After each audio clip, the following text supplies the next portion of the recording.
Hello, welcome to GPS classes. आज हम लोग देख रहे हैं ये मॉक टेस्ट है। इसमें 1 2 3 4 5 6 क्वेश्चन है और हम ट्राई करेंगे कि जल्द से जल्द से कंप्लीट कर लें। ये आईएएस का प्रीलिम्स का टाइप का पेपर बनाया है, मॉक टेस्ट है। अच्छा देखिए, सबसे पहले हम नीचे स्टार्ट करते हैं। What is fixed carbon? Question क्या है? What is fixed carbon. देखिए कैसे इसे सॉल्व करेंगे। जैसे हमें नहीं पता भाई क्या है फिक्स्ड कार्बन, फिर हमें कैसे करना है। फिक्स्ड कार्बन मतलब ये है कि कोई एक चीज है, जैसे कोयला ले लिया आपने या कुछ ऐसा मटेरियल ले लिया आपने और उसको जला दिया, राख कर दिया, बिल्कुल जो एंड में कुछ तो बचेगा फिक्स्ड, कुछ अमाउंट कार्बन का जो फिक्स्ड बचेगा ही बचेगा, उसका नाम रख दिया फिक्स्ड कार्बन। फिक्स्ड वो तो है ही है। अच्छा ठीक है, पहला है carbon that has stable molecular structure. नहीं भैया, तभी तो जल रहा है। Carbon that escape during the process of combustion, carbon जो निकल गया, नहीं, हम चाह रहे हैं कार्बन जो रह गया। Carbon residue after the volatile matter is distilled off in coal. Yes, carbon residue after the volatile matter is distilled off in coal. Carbon residue, residue मतलब जो बचा हुआ कोयला बच गया है। फोर्थ भी देख लेते हैं। Gaseous carbon dioxide converted to a solid form, gas को आपने सॉलिड बना दिया, नहीं ऐसा नहीं है। जो रेसिड्यू बचा हुआ है वो है, ये आपका हुआ फिक्स्ड कार्बन।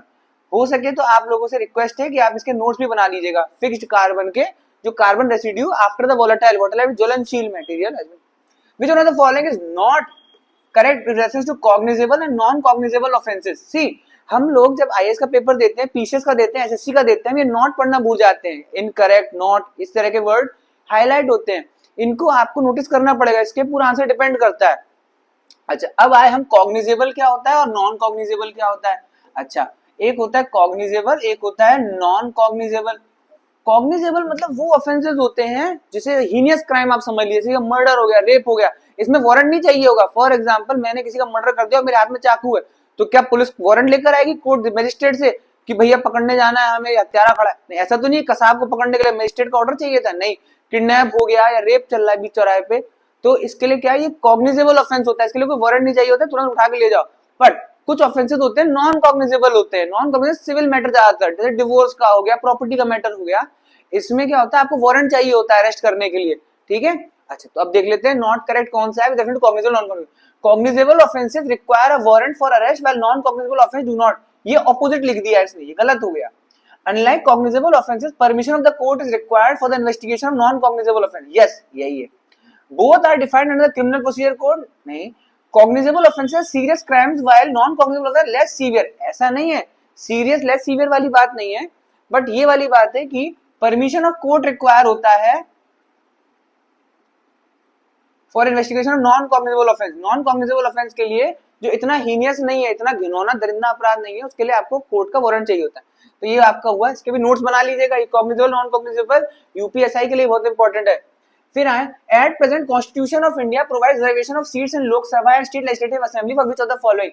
याद रहे, article under article 330, under article 330 में हम लोग रिजर्वेशन देते हैं एससी एसटी को, scheduled caste and scheduled tribe को हमने रिजर्वेशन दिया है। बट हाल ही में एक और एक्ट पास हुआ है जिसमें वुमेन को रिजर्वेशन दिया गया 33% in Lok Sabha and state legislative assemblies. वो वाले का है 106 कॉन्स्टिट्यूशनल अमेंडमेंट एक्ट, जिसमें 33% वुमेन रिजर्वेशन है। 33% वुमेन रिजर्वेशन है। कैसे याद रखेंगे हम? 3 + 3 कितना होता है आपका? 6। तो 106 से 33% वुमेन को रिजर्वेशन दिया गया है। कहां पर? लोकसभा और स्टेट लेजिस्लेटिव असेंबली में। तो 3 को मिला। क्वेश्चन देख लेते हैं।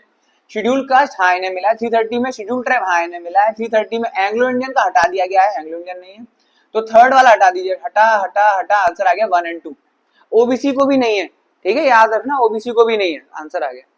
अच्छा, फिर ये आए नेक्स्ट क्वेश्चन। इन अ कोalition, कोalition मतलब group of countries that promote south south cooperation. देखिए, साउथ साउथ कोऑपरेशन कई बार लोगों को लगता है कि जो सदर्न हेमिस्फीयर वाली कंट्रीज है उनकी बात कर रहे हैं। नहीं, साउथ साउथ कोऑपरेशन मतलब डेवलपिंग कंट्रीज जो है उनका एक ग्रुप बनाया गया था कि जो डेवलपिंग कंट्री है। नॉर्थ कंट्रीज हम उनको बोलते हैं जो डेवलप्ड कंट्री है, ठीक है, वो नॉर्थ में आ जाती है।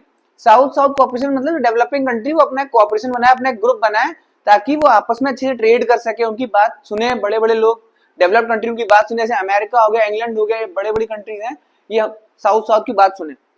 For development, it also enhances their joint negotiating capacity on all major international economic issues within the United Nations system। United Nations system के अंदर की बात कर रहा है। ये किसका डिस्क्रिप्शन है? अच्छा, 4 ऑप्शन देख लेते हैं। पहला ऑप्शन है G4। G4 आपको मैं बता दूं, G4 इसका एक वीडियो भी मेरे चैनल पे है, G4 वर्सेस कॉफी क्लब। ये एक बहुत बड़ी लड़ाई चल रही थी। G4 नेशन कौन कौन से हैं आपके हैं? बिग जे। G4 नेशन कौन से हैं? बिग जे, ब्राजील, इंडिया, जर्मनी, जापान।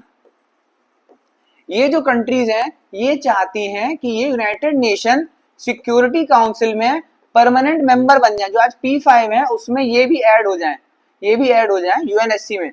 अच्छा, आई से इंडिया और बी से है ब्राजील। इनको जो नहीं एंट्री देने दे रहा है, मतलब इनका ऑपोजिट वाला ग्रुप है, उसका नाम है कॉफी क्लब। वो इटली लीड कर रहा है, इटली इंडिया के अगेंस्ट लीड कर रहा है कॉफी क्लब को यूनाइटेड नेशन सिक्योरिटी काउंसिल पाने के लिए। तो G4 का पर्पस साउथ साउथ कोऑपरेशन नहीं है, क्योंकि साउथ साउथ कोऑपरेशन का G4 का पर्पस होता तो इसमें जर्मनी जैसा डेवलप्ड कंट्री नहीं आता। तो G4 में ये वाली साउथ साउथ नहीं है। G7 की बात कर लेते हैं। अब देखिए G7 कंट्रीज कौन सी हैं? G7 का नाम है आपका फौजी CGI, FAUG फौजी CJI। F से फ्रांस, A से अमेरिका मतलब USA, U से UK मतलब इंग्लैंड, G से जर्मनी, C से कनाडा, चाइना नहीं कर देना, J से जापान और I से इंडिया नहीं है, इटली है। ये फौजी CGI G7 कंट्रीज हैं, वही वो कंट्रीज हैं जिनका पर्पस है इकोनॉमिक इशू करना। G7 कंट्रीज वो वाली है। तो ये भी आपका साउथ साउथ कोऑपरेशन नहीं, क्योंकि इसमें देखिए अमेरिका है, इंग्लैंड, तो साउथ साउथ नहीं हो सकता। तो एक G4 कटा, एक G7 कटा। G20 मीटिंग अभी हुई थी, हमें भी पता है G20 मीटिंग में अमेरिका है, जर्मनी है, इंग्लैंड है, बहुत सारी अमीर रिच कंट्री, साउथ साउथ ये भी नहीं हुआ G20। अब आया आपका G77, ग्रुप ऑफ 77। ये आंसर है, साउथ साउथ कोऑपरेशन के लिए बनाया गया था। किस साल बनाया गया था? आपका 1964 में जेनीवा में इसका हेडक्वार्टर है। जेनीवा कहां पर है? स्विट्जरलैंड में, यहां पर इसका हेडक्वार्टर है। और ये किस लिए बनाया गया था? साउथ साउथ जो नेशंस हैं, ऑब्वियसली इंडिया इसमें होगा मेंबर, उनके ग्रुप का बनाया गया था। तो G77 याद ना, G77 आपका टॉपिक कौन सा होगा? G4 हो गया, G7 हो गया, G20 हो गया, G77 हो गया। आंसर G77 था। अब अगला क्वेश्चन पे आए, consider following provision of the Constitution of India, article 39A, article 44, article 48, article 226। How many of the above secure access to justice in India? इनमें से कौन सा आपको जस्टिस दिलवाता है? देखिए अब थोड़ा स्लो कर, अगर आपके आईएएस के पेपर में ऐसा क्वेश्चन आया कि इनमें से कौन जस्टिस दिलवाता है, तो आप लगाएंगे ऑल फोर लगाना होगा। जस्टिस कौन दिलवाता है? हमारा पूरा कॉन्स्टिट्यूशन जस्टिस दिलवाने के लिए बनाया गया है। तो कोई आर्टिकल ऐसा है नहीं जस्टिस नहीं दिलवाता है। हमारा कॉन्स्टिट्यूशन बैठा ही प्रीएम्बल में लिखा है सोशियो इकोनॉमिक पॉलिटिकल जस्टिस। तो अच्छा, पर फिर भी इस क्वेश्चन को एक बार देख लेते हैं। आर्टिकल 39 क्या है? Free legal aid to poor, free legal aid to poor. 42nd amendment act 1976 से इसे ऐड किया गया था, free legal aid to poor. Article 44 है आपका uniform civil code. Uniform civil code एक धार्मिक कॉन्सेप्ट है, कास्ट का कॉन्सेप्ट नहीं है। मतलब यूनिफॉर्म सिविल कोड ये कहता है कि एक लॉ होगा आपका शादी वाला। फॉर एग्जाम्पल अभी मुसलमान की अलग तरह शादी होती है, क्रिश्चियन की अलग तरह शादी होती है, हिंदुओं की अलग तरह शादी होगी, अलग तरीके से शादी होगी, वो ठीक है, बट एक सिस्टम होगा और मैरिज सर्टिफिकेट मिलेगा। ट्रिपल तलाक और उस तरीके की चीजें नहीं होंगी। ये है यूनिफॉर्म सिविल कोड।